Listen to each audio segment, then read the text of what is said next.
Sebuah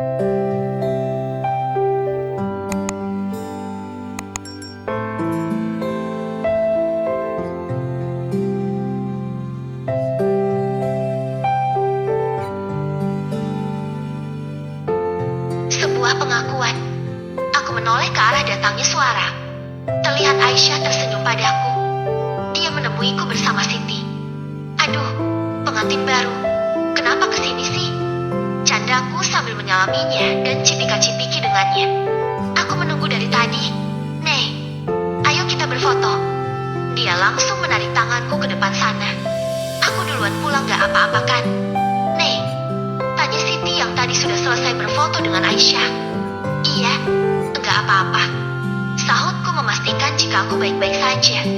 Kami lalu berjalan ke arah di mana tadi dijadikan tempat ijab dan kabul. Aku deg-degan menuju tempat itu, di mana Jason terlihat sedang mencari-cari. Ayo kita foto bertiga, ucap Aisyah. Karena masih ramai dan masih banyak yang antre, kami benar-benar hanya sempat berfoto saja. Bahkan sedikit pun Jason tidak melihat ke arahku. Aku pun berusaha untuk tidak melihat ke arahnya. Jangan sampai dia tahu siapa aku di saat seperti ini. Cikrik. Satu pose saja, fotografer sudah memberikan aba-aba kalau hasilnya sudah bagus. Aku lalu pamit pada Aisyah, sementara Jason sibuk membenarkan kemejanya yang sebagian tertutup jas. Kenapa datang sendiri sih? Calonmu mana? Tanya Aisyah mengagetkanku. Beliau sedang sibuk. Sahutku berbohong lagi. Sejak mulai berbohong dengannya waktu itu, aku terpaksa harus berbohong lagi, dan kali ini untuk menutupi kebohongan yang sebelumnya. Besok diajak ya, hari libur, nggak mungkin sibuk terus. Paksa Aisyah. Aku hanya mengangguk kecil. Insya Allah. Sahutku kemudian. Entah siapa yang akan kuajak besok untuk menutupi kebohongan hari ini. Apa sebaiknya ku katakan saja semuanya? Kalaupun iya, bukan sekarang waktunya. Aku pulang dengan tenang karena Jason masih belum menyadari siapa aku yang sebenarnya. Kulihat Siti masih menungguku di dekat pintu. Sepertinya dia berubah pikiran karena masih mengkhawatirkanku. Atau dia penasaran dengan apa yang akan terjadi ketika aku berfoto dengan Jason dan Aisyah. Hebat kamu, nih. Semoga diganti dengan yang lebih baik, ucap Siti. Amin, sahutku. Kami lalu bercerita sebentar. Bahkan kita sempat belanja pernik yang dijual di halaman masjid sebelum sama-sama pulang ke rumah masing-masing. Sepanjang jalan, aku berpikir keras siapa yang akan kubawa ke acara pernikahannya itu. Satu-satunya sosok yang memungkinkan hanyalah Tuan Saga. Seseorang yang akhir-akhir ini seringkali minta bertemu dengan alasan Nafisha. Tetapi aku masih belum mood sedikit pun dengannya. Namun jika cuma dia yang bisa membantuku, apa boleh buat. Aku memang harus berjaga-jaga dan menyiapkan diri jika nanti Jason sudah tahu siapa aku. Alhamdulillah, jika memang dia sudah tidak mengingatku lagi dan serius menjalani rumah tangganya bersama Aisyah.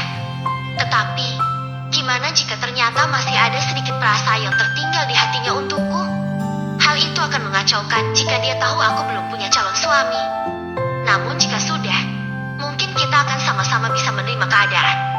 Hari ini aku masih selamat. Tetapi belum tentu besok, ketika acara resepsi pernikahan Aisyah. Apalagi Umi dan Abi tentu gak mungkin tidak hadir lagi di acara itu. Karena Umi dan Abi berhubungan baik dengan Umi Aisyah dan Pak Rahmat. Ya, satu-satunya yang bisa membantuku adalah Tuan Saga. Dan aku harus jujur dengan orang tuaku dulu mengenai dia. Jangan sampai setelah membuat mereka syak dengan membawa Jason yang ternyata non-muslim, lalu aku mengagetkannya lagi dengan tiba-tiba mengenalkan duda beranak satu. Sampai di rumah, kebetulan Abi sedang libur. Aku langsung menyusun strategi bagaimana caranya agar Jason gak bertemu dengan Umi dan Abi besok. Bi, rencananya besok mau ke pernikahan Jason dan Naila jam berapa? Tanyaku setelah ikut duduk santai dengan Abi di teras luar. Bagusnya bagaimana? Nah, tanya Abi pelan. Sekalipun Abi tidak pernah menjelaskan penyesalannya padaku, namun aku cukup pandai membaca raut wajah sendu itu. Jika ada penyesalan besar di diri Abi karena dahulu sudah menolak Jason. Andai dulu Abi menerimanya, mungkin saat ini Abi sudah memiliki cucu dariku dan Jason. Ah, Naila, apa yang kau pikirkan? Jodoh sudah ada yang mengatur, Aku menasehati diriku sendiri. Kalau Naila boleh meminta, Abi dan Umi datang pagi saja ketika pengantin masih bersiap. Bukannya apa? Bi, pernikahan mereka sudah terjadi. Aku gak ingin jadi bayang-bayang hitam di antara mereka nanti. Jika Jason melihat Abi dan Umi, dia pasti mengenalikan. Nenggak ingin itu terjadi. Bi, biarlah masa lalu benar-benar menjadi sesuatu yang sudah harus ditinggalkan dan dilupakan. Jangan sampai kehadiran Umi dan Abi jadi mengingatkan lagi Jason ke masa-masa itu. Pintaku panjang lebar agar Abi paham maksudku. Kamu sungguh wanita luar biasa, Nak. Sejujurnya Abi sedih atas keputusan Abi sendiri waktu itu. Hingga akhirnya merugikanmu dan membuang banyak sekali waktumu untuk menyembuhkan sakit itu. Jangan pikir Abi tak tahu. Abi hanya berusaha menuruti alur yang sudah kamu buat. Abi tahu tentu semua ini berat, Nak. Sebagai hukuman untuk Abi, selanjutnya Abi benar-benar gak akan melarang kamu lagi mau menikah dengan siapapun. Abi percaya jika kamu bisa memilih sendiri imammu nanti. Papar Abi dengan mata menerawang. Ini benar-benar hanya masalah waktu. Lagi-lagi aku berandai jika Abi menyerahkan semua ini padaku dari dulu. Lagi-lagi aku tersadar jika itu sudah takdir. Sudah jalannya. Sekarang Abi sakit tua. Umurku semakin bertambah. Selain aku sudah trauma dengan laki-laki, aku sebenarnya juga ingin bersanding seperti Aisyah. Walaupun tidak sebahagia dirinya yang menikah dengan laki-laki yang dicintainya. Tetapi, paling tidak Abi bisa melihatku menikah, dan jika Tuhan mengizinkan, aku juga ingin Abi menggendong anakku nanti. Sungguh ini impian yang rasanya sangat susah diraih, namun gak ada salahnya digapai. Mau sampai kapan aku menutup hati hanya karena seseorang yang sudah sah menjadi suami orang? Aku sudah merasakan bagaimana sakitnya mencintai. Kini aku tak ingin lagi mencintai. Biarlah pasanganku saja yang cinta. Mungkin akan lebih bahagia hidup bersama orang yang mencintai kita daripada bersama orang yang kita cintai. Kalaupun nanti aku disakiti mungkin tak apa. Toh aku tidak mencintainya. Bi, panggilku dengan suara paling serius. Ya, sahut Abi sambil menoleh padaku. Sebenarnya kemarin ada seseorang yang melamar Naila. Aku memberanikan diri bercerita. Dan aku juga sudah bersiap untuk jujur atas kebohongan kemarin yang pernah kulakukan pada Umi dan Abi. Kulihat wajah Abi yang kemudian berubah penuh harap. Bibirnya melengkung memancarkan harapan. Siapa? Nah, tanyanya antusias. Namanya Tuan Saga, pemilik salah satu hotel terbesar di Jakarta. Dia duda beranak satu, sepertinya dia serius ingin meminangku. Sedetik saja setelah kalimatku selesai wajah Abi berubah 180 derajat. Mukanya memerah dan tangan kanannya memegang erat dada kirinya.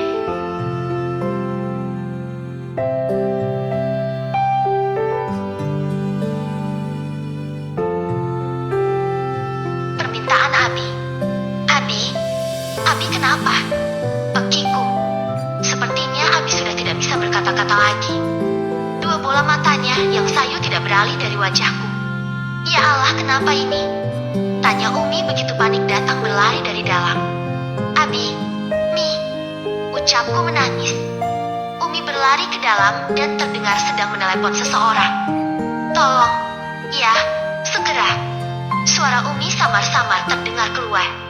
Mungkin Umi menelepon tetanggaku yang kebetulan bekerja sebagai sopir ambulans. Maafin Naila, Bi. Jika memang Abi gak setuju, Neng gak akan menikah dengannya. Bahkan aku akan menikah dengan pilihan Abi selanjutnya. Neng gak akan menolak lagi. Bi, tangisku. Tangan Abi yang satunya kini berusaha meraih wajahku, lalu menghapus air mataku. Perasaanku semakin sedih tak terkontrol lagi. Hal paling menakutkan kini terbayang di pikiranku. Aku tak ingin bernasib sama dengan Aisyah. Aku gak sekuat itu. Ya Allah, sembuhkan Abi. Mohonku sambil menatap ke angkasa. Sayup-sayup dari kejauhan terdengar suara ambulans. Umi sudah menyiapkan beberapa pakaian. Aku dan Umi lalu memapah Abi menuju ambulans yang langsung memutar mobilnya ke arah jalan. Seorang bidan turun dari dalam ambulans itu dan mengarahkan kami ketika menaikkan Abi ke mobil ambulans. Sampai di dalam, Abi langsung diperiksa. Sedang memeriksa itu, mobil sudah melaju kencang menuju rumah sakit. Ada apa, Neng? Kenapa Abi jadi begini?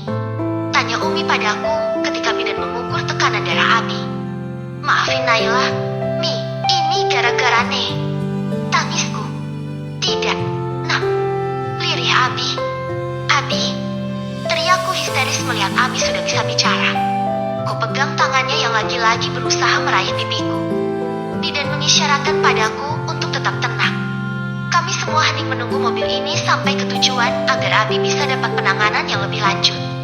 Abi memejamkan matanya seolah mencoba mereda sakitnya sendiri. Tangan kanannya masih memegangi dada sebelah kiri. Akhirnya mobil menepi ke sebuah IGD rumah sakit yang terdekat dari rumah. Mendengar lekingan suara ambulans, tim rumah sakit sudah menyiapkan breaker dan segera melarikan Abi ke ruang perawatan. Aku dan Umi diminta menunggu di luar. Tangisku tak berhenti. Ketakutan benar-benar kurasakan saat ini. Aku janji akan segera menikah dengan siapapun yang Abi mau. Sekalipun Abi menjodohkanku dengan orang yang tidak dikenal. Suara pintu dibuka membuatku dan Umi serentak berdiri dari kursi tunggu dan segera mendekati dokter yang keluar dari ruang perawatan. Beliau ada gejala jantung. Harus diperhatikan lagi. Jangan membuatnya terlalu kaget. Dokter tersebut langsung memberi kejelasan. Astagfirullah, selama ini beliau sehat-sehat saja. Takis Umi. Kami berdua sudah diizinkan masuk ke ruangan itu. Terlihat Abi kini sedikit pucat. Namun Abi tetap tersenyum berusaha menguatkan kami berdua. Maafin, Naila. Bi, aku duduk sambil memegangi tangannya yang sedikit keriput. Tidak ada yang salah, Nak. Sama halnya seperti kematian dan jodoh. Sakit pun adalah takdir Allah. Hibur Abi. Andai aku tidak membahas masalah yang tadi, Abi gak akan terkejut mendengarkannya. Ucapku. Memangnya tadi sedang membahas apa? Tanya Umi. Anak kita sudah menemukan jodohnya, Mi. Jawab Abi dengan senyuman kecil di sudut bibirnya. Tidak hanya Umi yang terkejut. Aku pun sama. Aku hanya mengatakan jika ada yang melamarku, tetapi Abi langsung mengatakan dia jodohku. Wajah Umi langsung berseri-seri. Wah, benarkah? Tanya Umi memastikan. Mi, beberapa hari yang lalu Naila tidak sengaja berkenalan dengan seseorang. Dan dia ingin melamar Naila. Itu saja. Dia hanya orang yang baru saja dikenal. Paparku menjelaskan kejadian sebenarnya. Agar Umi juga tidak syak seperti Abi setelah mengetahui jika lelaki itu sudah berumur dan statusnya seorang duda beranak satu. Tetapi jika cocok, apa salahnya ya kan? Mi, sekarang malah Abi yang bersikeras. Abi ingin melihat kamu menikah. Nih, jika kamu menyukainya maka akan Abi restui.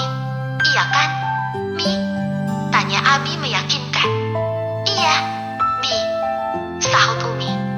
Aku bingung harus menjawab apa. Sedikit pun gak ada ketertarikanku pada Tuan Saga. Aku membahasnya dengan Abi semata-mata hanya agar Abi mengizinkanku pergi dengannya untuk menghadiri pesta pernikahan Aisyah. Karena ketakutanku begitu besar jika nanti Jason mengenalku dan mengetahui jika aku masih sendiri karena belum bisa move on darinya. Tetapi ternyata malah jadinya seperti ini. Nih, kita nggak ada yang tahu soal umur. Abi nggak mau seperti teman Abi, Yahya yang akhirnya meninggal sebelum melihat putrinya menikah. Bersyukur dia masih bisa melihat Rahman menikah dan merasakan gimana rasanya menggendong cucu. Mata Abi menerawang ke sudut ruangan. Hatiku teriris mendengarkannya. Aku juga gak ingin kejadian yang sama menimpaku. Akan menjadi penyesalan terbesar dalam hidupku jika semua itu terjadi. Aku gak bisa membantah omongan Abi karena ajal itu pasti datangnya. Iya, Bi, Ney akan menikah dengan siapapun pilihan Abi. Ucapku. Aku yakin, demi meraih ridho Allah dan demi bakti pada orang tua, insya Allah aku akan bisa menerima suamiku siapapun itu. Kalau begitu, bawalah lelaki yang melamarmu itu ke sini. Ucap Abi bagaikan petir. What? Dengan Tuan Saga? Aku tak perlu bertanya lagi tentang keseriusan Abi karena memang wajahnya sudah menjawab pertanyaanku. Tapi, kalimatku terhenti sambil menatap Umi. Enggak apa-apa ya, Mi, jika anak kita menikah dengan Duda. Jika dia bertanggung jawab enggak masalah kan? Abi seperti sedikit memaksakan pendapatnya pada Umi. Umi terlihat berusaha menyembunyikan rasa kaget dan kecewanya. Iya, enggak apa-apa. Sahut Umi terbata. Matilah aku. Kenapa aku seperti sedang terjebak dalam lubang yang kukali sendiri. Jika bisa kuputar waktu, enggak akan pernah aku membahas ini dengan Abi. Tetapi jika aku menolak, aku takut akan berpengaruh pada penyakit Abi. Kamu mengenalnya dari mana? Tanya Umi. Mungkin ini saatnya aku jujur pada Umi dan Abi atas kebohonganku beberapa hari yang lalu. Sebelumnya Naila minta maaf. Bi, setelah Nay sakit ketika diantar pulang sama Aisyah itu, Nay di rumah 3 hari. Dan menyendiri di hotel 3 hari. Untuk menyembuhkan diri yang munafik sekali jika kukatakan jika aku tidak terluka atas pernikahan mereka. Rasa sakit itu masih ada, namun hanya sedikit. Tapi aku nggak mau merusak hubungan mereka yang sudah serius itu dengan mengatakan siapa aku sebenarnya. Lalu aku ke hotel dan bertemu dengan seorang anak yang langsung nayaman denganku. Ternyata dia anak seorang duda dan dia melamar Nay untuk anaknya. Aku menjelaskan semuanya. Boleh kan Abi bertemu dengannya? Tanya Abi mengagetkanku. Bisa-bisa aku juga jantungan lama-lama. Iya, Nay. Pertemukan Umi dan Abi dengannya. Belum sempat aku menjawab pertanyaan Abi, Umi juga sudah meminta hal yang sama. Aku nggak bisa melakukan apapun saat ini selain mempertemukan mereka dengan Tuan Saga. Jika memang mereka memberi restu ya sudah. Jika memang Tuan Saga jodohku, akan kuterima. Lagi pula Tuan Saga sosok yang gagah sebenarnya walaupun umurnya jauh di atasku. Mungkin aku hanya perlu berdamai dengan masa laluku untuk bisa menerimanya. Dia orang yang pernah gagal. Tentu untuk pernikahan berikutnya dia akan lebih berhati-hati dan saling menjaga. Karena tidak ada siapapun yang ingin gagal untuk yang kedua kalinya. Bismillah. Besok aku akan mempertemukan Umi dan Abi dengan Tuan Saga sebelum berangkat ke pernikahan Aisyah dan Jason.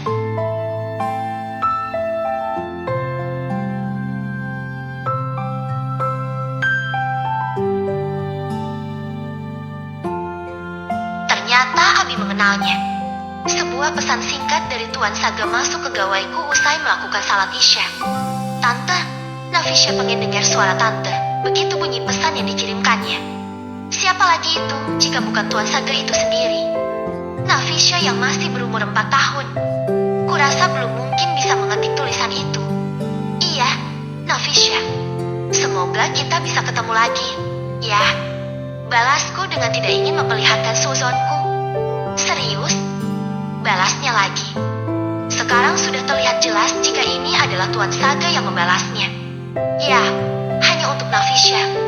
Aku langsung membalas pesannya dengan mengingatkan jika tidak ada maksud lain dari pertemuan itu. Iya, hanya untuk Nafisya saja. Kapan waktunya? Tanyanya beberapa detik setelah pesanku terkirim. Sepertinya Tuan Saga akan langsung ke sini jika kukatakan besok. Ini momen yang pas untuk memintanya datang ke pernikahan Aisyah dan Jason. Di mana waktunya tinggal malam ini saja untuk mengatakannya. Kebetulan besok ada acara resepsi pernikahan sahabatku. Kita bisa bertemu di sana. Aku nekat mengatakannya. Baik, jam berapa? Tolong kirimkan lokasinya, pintanya. Saat ingin mengirimkan lokasi kediaman Aisyah, aku teringat dengan pesan Abi yang ingin bertemu dengan Tuan Saga. Kondisi Abi saat ini masih mengkhawatirkan. Enggak ada salahnya ku ajak Tuan Saga ke rumah sakit dulu besok sebelum pergi ke acara pesta Aisyah. Tetapi bagaimana jika kedatangannya malah memperburuk kesehatan Abi?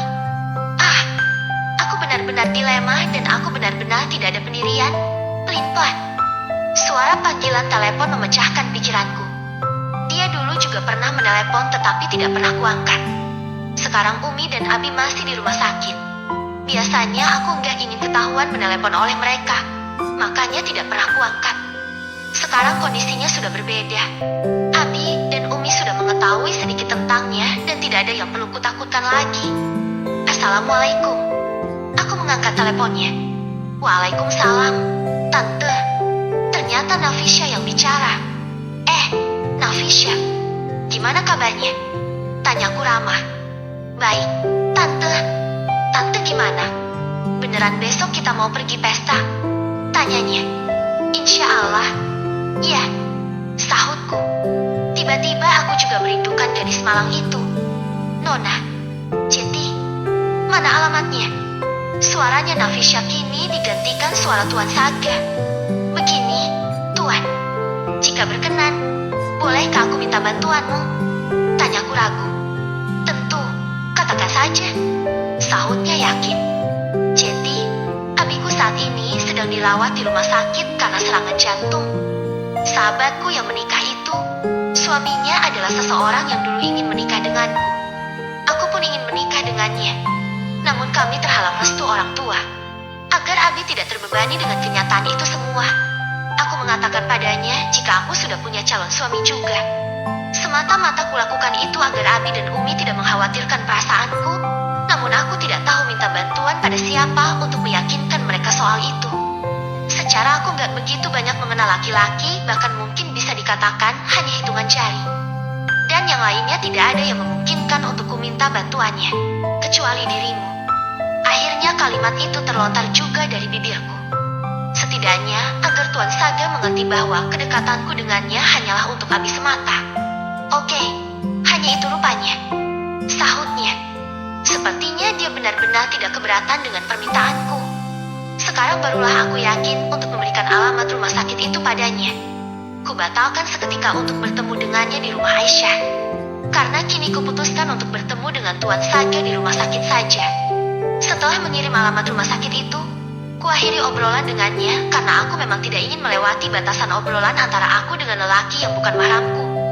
Aku sudah di rumah sakit bersama Umi dan Abi.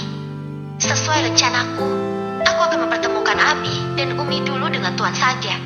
Apapun jadinya nanti kelanjutan hubunganku dengannya. Yang penting aku sudah meminta Tuan Saga untuk melakukan ini semua hanya semata-mata demi kesehatan Abi saja. Jam dinding menunjukkan pukul 2. Jam di mana aku dan Tuan Saga berjanji akan bertemu. Tepat waktu, pintu diketuk pelan dengan bacaan salam yang terdengar hingga ruangan ini. Dengan ramah, Umi menyambutnya dan mempersilahkan masuk. Tante, panggil Nafisya kegirangan. Dengan cepat tubuhnya melorot dari gendongan Tuan Saga dan berpindah kepadaku. Kehadirannya cukup mencairkan suasana yang sedikit kaku. Sudah terlalu lama Abi dan Umi mendambakan kehadiran cucu, dan mata mereka berdua seakan mengatakan jika kerinduan itu kini semakin dalam. Namamu siapa? Seperti tak asing rasanya. Ucap Abi memperhatikan Tuan Saga yang datang dengan kemeja dan jas rapi.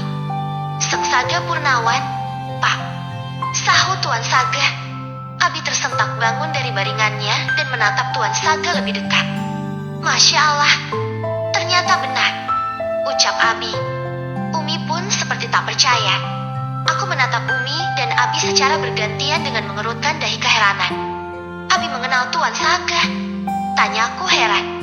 Kenapa tidak? Seorang pengacara kondang yang saat ini sedang menangani kasus mega korupsi. Dia pengacara hebat. Mungkin cuma kamu saja yang tidak mengenalnya. Kalimat Abi diakhiri dengan canda. Senyumku mereka di balik canda. Bukan karena Tuan Saga ternyata orang yang terkenal, tetapi karena tanpa sadar, Abi kini sudah duduk dan berbicara seperti orang sehat. Seperti sudah tidak ada lagi rasa sakit di tubuhnya. Naila jarang sekali menonton TV. Dia terlalu sibuk dengan urusan sekolahnya, apalagi dia pembina asrama di sana. Makanya dia tidak mengenalmu. Kini giliran Umi yang berbicara, yang ternyata juga mengenali Tuan Saga. Banyak juga kok yang tidak kenal denganku. Aku bukan artis, Bu. Canda Tuan Saga sambil tertawa renyah. Obrolan kali ini ternyata begitu hangat. Aku cukup trauma dengan pertemuan Abi dan Umi dengan Jason waktu itu yang berakhir sangat menyedihkan. Bahkan hubungan yang belum dimulai itu terpaksa harus berakhir. Tetapi kali ini berbeda. Mereka sepertinya cocok. Apalagi Tuan Saga juga beragama Islam, walaupun sepertinya tidak begitu taat. Obrolan mereka kini merambat kemana-mana. Aku juga mengobrol dengan Nafisya karena memang aku sendiri tidak tertarik dan tidak mengerti dengan dunia politik. Beda sekali dengan Umi dan Abi yang selalu menyimak perkembangannya. Oh, iya, dengan siapa kesini? Tanya Abi di sela-sela obrolan mereka. Dengan asistenku, Pak. Mereka di kursi tunggu di balik dinding kamar ini. Sahut Tuan Saga. Kenapa tidak diajak masuk? Tanya Abi. Tidak apa, mereka ada 8 orang. 7 asistenku dan 1 pengasuh Nafisya. Bapak tahu sendiri, saya sedang dimusuhi. Pengacara sebelumnya sudah mati terbunuh. Aku harus berjaga jangan sampai kejadian yang sama terjadi padaku. Aku masih punya gadis kecil yang sangat membutuhkanku. Jelas Tuan Saga tanpa terlihat sombong sedikit pun. Jadi, karena itu ternyata dia punya banyak sekali penjaga atau asisten. Pantas saat Nafisha bermain di pantai saat itu Tuan Saga sangat khawatir dan curiga padaku. Bahkan Anjani sampai menangis terisak karena ketakutan. Awalnya memang aku menyangka jika Tuan Saga ini seorang yang galak, judes, bahkan mungkin kriminal. Tetapi ternyata tidak. Sepertinya penilaianku di pandangan pertama saat itu salah. Sepertinya dia orang yang baik, bertanggung jawab, dan sayang dengan anaknya. Beruntung, dari sekian lama obrolan mereka, tidak sedikit pun, baik Abi ataupun Tuan Saga, tidak ada membahas masalah kedekatanku dengannya. Barangkali masih ada rasa sungkan di hati Abi untuk langsung menanyakan masalah itu pada orang yang ternyata berpengaruh di negeri ini. Puas mengobrol, aku dan Tuan Saga pamit untuk ke pesta Aisyah dan Jason. Umi dan Abi tidak jadi menghadiri acara itu karena Abi masih dirawat. Sebuah kado dititipkan Umi padaku untuk diberikan pada Aisyah. Setelah keluar dari ruangan Abi dirawat, seluruh asisten Tuan Saga langsung bergerak mengikuti kami bertiga dengan Nafisha. Tidak ada percakapan apapun di antara aku dan Tuan Saga di perjalanan menuju parkiran rumah sakit. Hanya aku dan Nafisha saja yang masih bercanda sepanjang jalan. Kini Nafisha sudah digendong Anjani dan aku berjalan di samping Anjani. "Ayo, Nona," ucap Tuan Saga di depan mobilnya. Aku dengan mobilku sendiri saja. Tintaku ragu. Namun melintas juga di benakku kalau nggak ada masalah jika aku ikut dengannya. Toh, di sana ada Anjani dan 2 pengawalnya. "Di sini saja," ucapnya singkat. Baiklah, aku lalu memasuki mobilnya. Sedikit grogi rasanya. Di barisan tengah itu hanya aku dan Tuan Saga saja. Tetapi tidak meresahkan juga karena kursinya dipisah bagian kiri dan kanan serta ada tangan kursi yang membuat jarak antara aku dengannya. Sementara, Anjani dan 2 pengawal duduk di barisan paling belakang.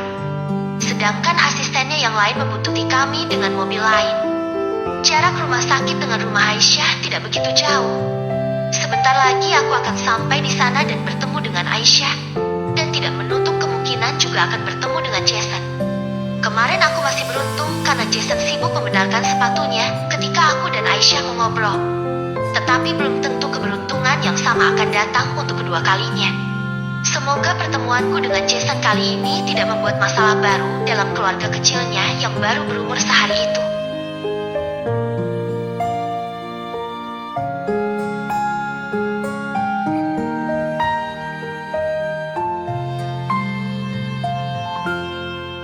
Jason mengenaliku. Memasuki area resepsi, sepanjang jalan sudah dipenuhi papan bunga bertuliskan ucapan selamat kepada Aisyah dan Jason. Tak pernah terpikir olehku dari dahulu jika suatu saat nanti aku akan bertemu Jason di pelaminan. Tetapi bukan sebagai istri melainkan sebagai tamunya. Aku, Tuan Saga, dan Anjani turun bersama Nafisha. Sementara yang lainnya menunggu di mobil saja. Kami berjalan beriringan, dengan posisiku dan Tuan Saga di depan, sedangkan Anjani menggendong Nafisha di belakang. Sampai di gerbang tenda yang megah, aku disambut ramah oleh uminya Aisyah. "Naila, ayo masuk. Ini calon suaminya kah?" tanya beliau tak lepas dari senyum dan mata yang berbinar. "Insya Allah, Umi," ucapku. Obrolan kami begitu jelas terdengar karena suasana begitu tenang tanpa adanya musik. Mereka berdua saling membungkukkan badan sama-sama menghargai satu sama lain. "Hebat sekali kamu memilih pasangan. Dia pengacara kan?" bisik Umi Aisyah padaku. "Iya, Mi," sahutku.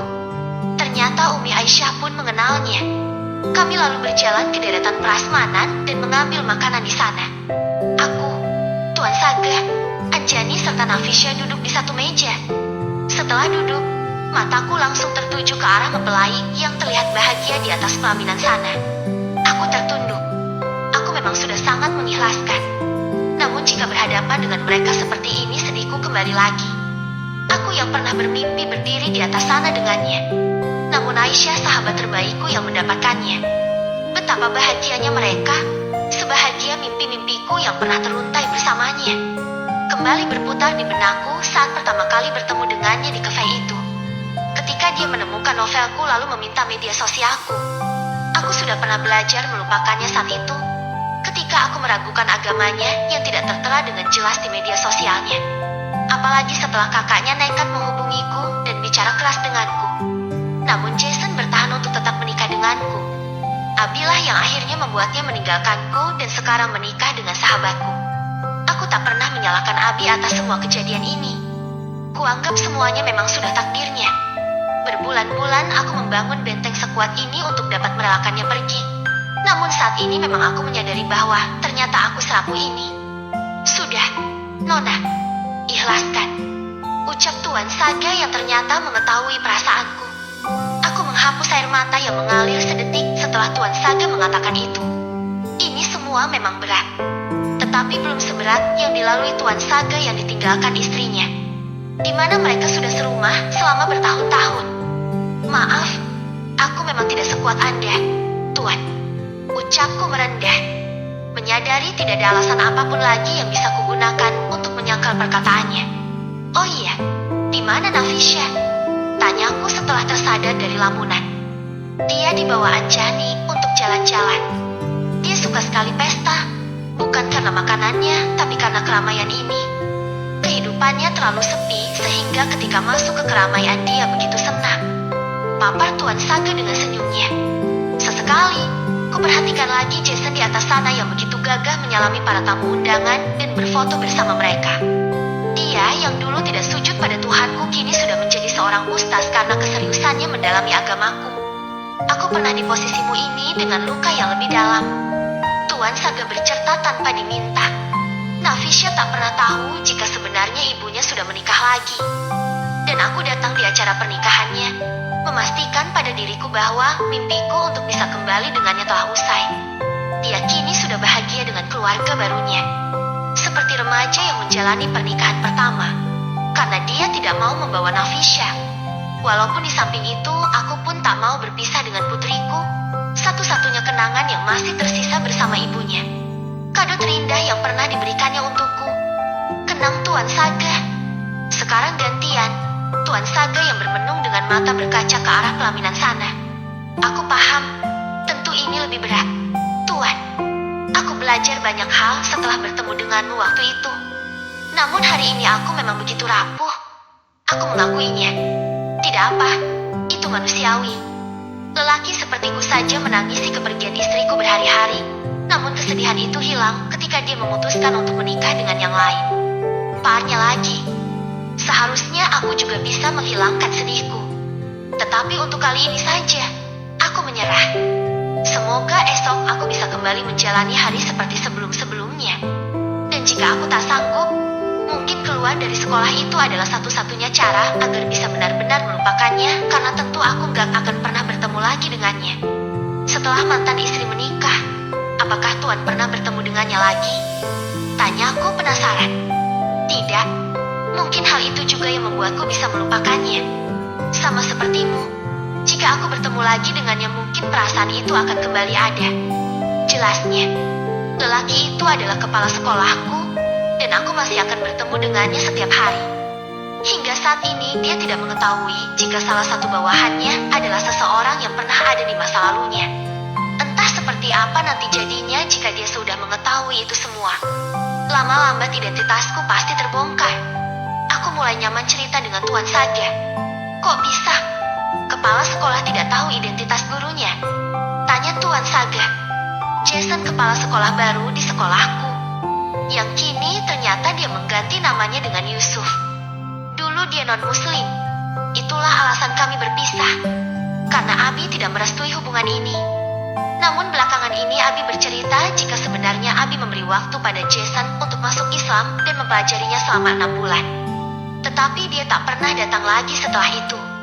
Hingga kini aku tak tahu apa alasannya tidak menemuiku setelah masuk Islam itu. Mungkin dia menemukan pasangan yang baru. Tebak Tuan Saga.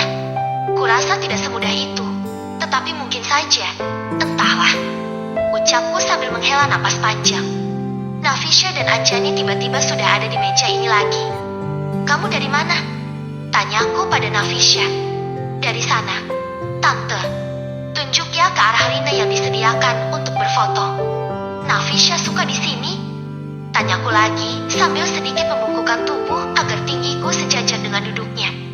Iya, senang karena ada tante, sahutnya polos. Entah kapan aku bertemu lagi dengan anak ini. Sedikit saja, sekarang ada kenyamanan di diriku ketika berada di samping Tuan Saga. Mungkin karena kini dia tidak lagi membahas perasaannya padaku atau keinginannya untuk menikah denganku. Kemarin aku sempat kesal karena terlalu cepat dia memintaku untuk jadi istrinya. Usai berbincang, aku menyiapkan mental untuk bersalaman dengan Aisyah. Tentu di atas sana aku juga akan bertemu dengan suaminya. Dengan jantung berdebar-debar dan kesedihan mendalam aku berjalan menghampiri pelaminan dengan Tuan Saga. Sementara Nafisya sudah lari-lari lagi entah kemana dijaga oleh Anjani. Terlihat Aisyah sudah melambaikan tangannya padaku dengan gembira. Aku membalas lambaiannya sekalipun dengan perasaan yang berbeda. Akhirnya datang juga. Kenapa enggak dari tadi sih? Cecarnya. Nungguin sahutku spontan. Cie, akhirnya aku ketemu juga dengan calonmu, ucapnya lantang. Sementara kami mengobrol, Tuan Saga juga sudah berdiri di samping Jason dan mengucapkan selamat padanya. Rupanya Tuan Saga ini pintar juga mengalihkan perhatian Jason agar dia tidak melihat ke arahku. Kan kemarin aku sudah janji mau ajak ke sini. Aisyah, sahutku. Kamu pinter banget cari pasangan. Nih, beliau kan pengacara terkenal, bisik Aisyah. Kamu lebih pintar, Aisyah. Pujiku, dia memang lebih pintar. Mendapatkan Jason yang semasa mudanya banyak sekali wanita yang mengejarnya. Kupikir akulah pemenangnya, ternyata dirinya. Jeti, sosok yang kamu ceritakan di novel itu pengacara ini. Aisyah sepertinya penasaran sekali. Bukan, sama yang itu batal. Panjang ceritanya.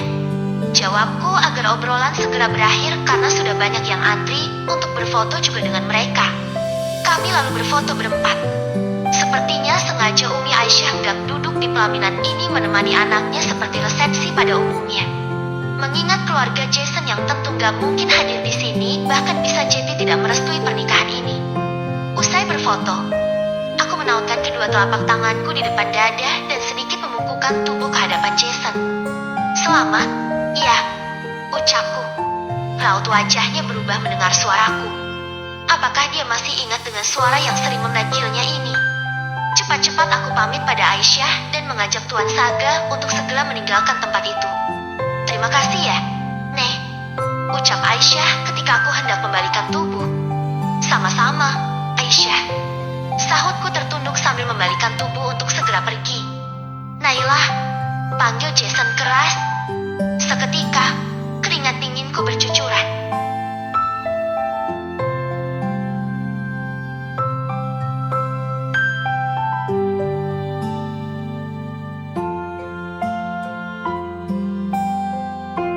Resepsi pernikahan mantan. Aku dilema di antara terus melangkah atau kembali. Beberapa detik, aku menunggunya untuk memanggilku lagi. Ternyata tidak. Dia sudah diam saja di belakang sana. Kulihat di jenjang pelaminan arah naik, sudah ada tamu lainnya yang hendak berfoto. Aku memilih untuk pura-pura tidak mendengar panggilannya. Tuan Saga yang ikut terhenti, juga langkahnya kini ikut melanjutkan jalannya seiring denganku. Sampai di bawah, besar sekali rasa penasaranku untuk menoleh lagi padanya.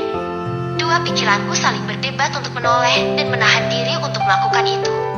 Tetapi, sampai di meja tempat kami duduk tadi, egoku menang. Aku melihat ke arah Jason di atas pelaminan sana. Terlihat dia sedang berfoto dengan tamu lain. Namun matanya masih melihat ke arahku. Tiba-tiba mataku seperti tidak mau bergerak ke arah lain. Tatapan kami beradu cukup lama tanpa disadari Aisyah. Namun Tuan Saga sepertinya menyimak. Sepertinya dia mengenalimu. Nona, ucap Tuan Saga padaku. Tuan, tolong duduk di kursi sebelahku, pintaku. Tuan Saga lalu duduk di kursi sebelahku yang jaraknya hanya beberapa jengkal dari kursiku. Padahal sebelumnya kami duduk berhadap-hadapan dan Anjanilah yang duduk di kursi itu. Sekarang dia entah kemana. Kursi ini kembali kosong. Tamu yang berfoto dengannya lalu menyalaminya, membuatnya harus melepaskan pandangannya dariku. Aku pun cepat-cepat berdiri dan mengajak Tuan Saga meninggalkan tempat itu. Di dekat gerbang keluar, kami menemukan Anjani dan Nafisya. Sebelum benar-benar meninggalkan tempat itu, aku kembali melihat ke arahnya. Terlihat dia di sana seperti mencari-cari. Aku pun cepat-cepat berlalu. Aku benar-benar tidak ingin membuat masalah dalam kehidupan rumah tangga mereka. Terima kasih, Tuan. Ucapku pada Tuan Saga di halaman rumahku. Sengaja tiaku ajak masuk karena Umi dan Abi masih di rumah sakit. Kuharap Tuan Saga langsung pergi dari sini agar tidak muncul fitnah dari para tetangga. Aku yang berterima kasih, Nona, sudah berkenan mengajak kami ke resepsi itu. Nafisya senang sekali bertemu denganmu. Ucapnya juga. Hati-hati, ya. Kucubit lembut dagu Nafisya yang mengeluarkan kepalanya dari kaca mobil. Iya, Tante. Nanti kita ketemu lagi kan? Tanyanya. Insya Allah. Sahutku. Kulihat wajah polosnya antara sedih dan gembira. Aku masuk ke dalam rumah yang tak berpenghuni. Pikiranku kini terbang jauh ke masa yang selalu kutakutkan. Di mana jika aku pulang ke rumah ini tidak ada lagi Umi dan Abi yang menyambutku. Beruntung saat ini mereka masih ada, walaupun sedang di rumah sakit. Tapi aku masih bisa berkomunikasi dengan orang yang paling berarti dalam hidupku itu. Aku menghempaskan tubuh ke sofa, berusaha membuang jauh-jauh kekhawatiran itu. Tetapi tetap saja perasaanku bicara seperti itu. Jika kamu tidak kunjung menikah, maka bisa saja suasana seperti ini akan kau temui setiap hari, bisik setan di telingaku. Kurai ponselku hendak menelepon Umi untuk mengetahui keadaan Abi saat ini. Begitu menyalakan ponsel, sudah terlihat 5 panggilan tak terjawab dari Umi. Astagfirullah, kenapa aku gak mendengar suara ponselku berdering? Pikiran buruk melintas di benakku. Cepat-cepat ku telepon kembali nomor itu. Assalamualaikum, Nak. Sahut Umi dengan bunyi yang agak berisik dan ada suara ambulans. Waalaikumsalam. Umi, ada apa? Teriakku panik. Tenang, Nak. Tidak ada apa-apa. Abi sudah diperbolehkan pulang hari ini. Sahut Umi. Nafasku sedikit lega. Kupikir sesuatu hal yang buruk menimpanya. Aku memang orang yang panikan dari dulu. Bahkan dari kecil, aku memang sering panik, pemikir, dan gampang cemas. Alhamdulillah, Mi, Naila senang banget dengarnya. Sahutku. Iya, Nak. Abimu sudah gak sabar lagi ingin pulang. Dokter bilang sebaiknya di sini semalam lagi. Tetapi Abi sudah merasa sembuh. Sekarang Umi sudah di perjalanan. Terdengar suara Umi begitu tenang di sana. Maaf tadi Naila gak angkat teleponnya. Nenggak dengar ponsel ini berdering. Aku menjelaskan agar tidak ada kesalahpahaman sama Umi. Iya, Nak. Enggak apa-apa. Umi hanya ingin mengatakan jika Abi sudah bisa pulang saja. Jawab Umi. Ya udah, Mi, Nei tunggu di rumah. Ya. Aku mengakhiri obrolan. Aku begitu semangat menyambut kedatangan Abi. Aku lalu membuat capcay kesukaannya. Biasanya makan Abi begitu lahap dengan capcay buatanku. Aku juga memasak aneka lauk lainnya agar Umi nanti bisa istirahat setelah lelah dari kemarin berjaga di rumah sakit. Pas saja, selesai memasak, terdengar suara ambulans dari kejauhan. Aku cepat-cepat keluar dari rumah dan membukakan pagar. Kunantikan kedatangan orang tuaku di teras rumah. Beberapa detik saja mobil ambulans sudah terparkir di depan teras. Aku senang melihat perkembangan kesehatan Abi yang sudah lebih fit dibandingkan ketika aku temui tadi di rumah sakit. Aku benar-benar gak nyangka akan secepat ini Abi sembuh. Bagaimana tadi di pesta? Tanya Abi setelah ambulans pergi. Masuk dulu, Bi. Ajakku sambil membimbing tangan Abi. Sementara Umi menutup kembali pintu pagar yang masih terbuka. Kami lalu duduk di ruang tamu sambil menunggu kedatangan Umi. Ingat kata dokter, Bi, Abi belum boleh banyak pikiran. Nasihat Umi setelah masuk ke dalam rumah. Ternyata Umi juga mendengar pertanyaan Abi tadi sebelum masuk rumah. Abi hanya ingin tahu gimana tadi perasaan anak kita.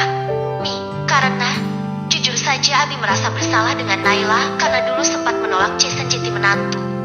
Sesal Abi. Sudahlah, Mi, berarti memang tak jodoh.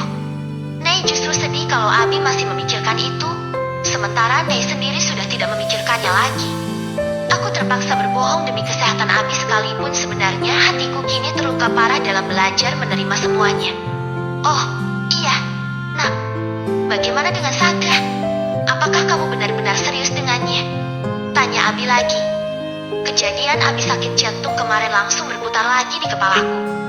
Dada Abi langsung sakit ketika aku mengatakan jika ada duda beranak satu yang memintaku menjadi istrinya.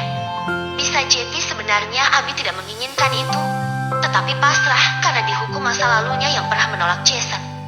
Terlepas dari sosok hebat Tuan Saga dengan segala kemewahan dan jabatannya, tentu status dan umur tetap menjadi hal yang prioritas untuk dipertimbangkan.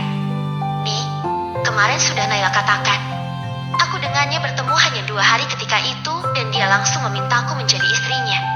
Nay belum menjawab itu sama sekali. Tentu ada banyak hal yang harus aku pertimbangkan. Karena menikah bukanlah sesuatu permainan yang bisa dilakukan berulang kali ketika kita gagal memainkannya. Nay berharap pernikahan itu hanya sekali dan butuh pemikiran yang matang untuk memutuskannya. Serta Nay ingin meminta pendapat juga dengan Umi dan Abi. Bujukku hati-hati agar Abi mau mengemukakan pendapatnya. Abi akan mendukung apapun keputusanmu. Nah, liirahnya pelan. Bi, jangan desak Naila dulu untuk memutuskan. Mereka baru kenal. Naila mungkin masih butuh waktu untuk memikirkan itu. Yang penting Naila nggak apa-apa Jason menikah dengan Aisyah. Abi tidak perlu merasa bersalah lagi. Ucap Umi menengahi. Iya, Bi, Nay nggak apa-apa kok. Justru tadi Jason yang sepertinya agak linglung ketika aku mengucapkan selamat kepadanya. Naimah nyantai. Bi, ucapku bercanda sambil menghibur diriku sendiri. Karena seketika kejadian tadi siang kini seolah berputar kembali. Lalu, bagaimana nanti jika dia menyadari bahwa salah satu guru di sekolah itu adalah kamu? Tanya Abi tampak khawatir. Naila juga nggak tahu. Bi, mungkin Abi punya solusi. Pancingku. Ingin sekali rasanya aku meminta izin pada Umi dan Abi untuk bisa keluar dari sekolah itu dan mencari pekerjaan yang lain. Walaupun tentu susah sekali mencari pekerjaan yang bisa menerima penampilanku yang bercadar ini. Jika kamu keluar dari sekolah itu, apakah mungkin? Tanya Abi yang ternyata sepemikiran denganku. Senyumku mereka mendengarkannya. Benar-benar jawaban itulah yang aku idam-idamkan. Yang benar, Bi. Nggak apa-apa nih keluar dari sekolah itu. Tanyaku memastikan. Mengingat bekerja di sana dulunya adalah harapan Umi dan Abi karena mengajar adalah pekerjaan yang mulia. Yang berpotensi untuk mendapatkan amal jariah dalam menjalaninya. Dan entah pekerjaan apa lagi setelah ini yang bisa kulakoni untuk mendapatkan pahala yang sama. Iya, Abi pikir itulah yang terbaik. Nah, kamu nanti bisa menggantikan Abi di percetakan karena Abi sudah tua. Abi akan datang ke sana sesekali saja sepertimu dulu ketika masih kuliah. Jawab Abi mantap. Jelas aku senang sekali. Keluar dari sana berarti aku gak akan bertemu dengan Jason lagi. Hal itu dapat membuatku lebih cepat untuk bisa menyembuhkan sakit yang ada di batinku. Baiklah, Bi, terima kasih banyak. Ucapku terharu sambil memeluknya. Secepatnya aku akan mengurus pengunduran diriku. Entah seperti apa nanti kejadiannya. Tentu saja aku harus berhadapan dengan kepala sekolah yang tak lain adalah Jason. Aku harus benar-benar menyiapkan diri, lahir dan batin untuk bicara dengannya.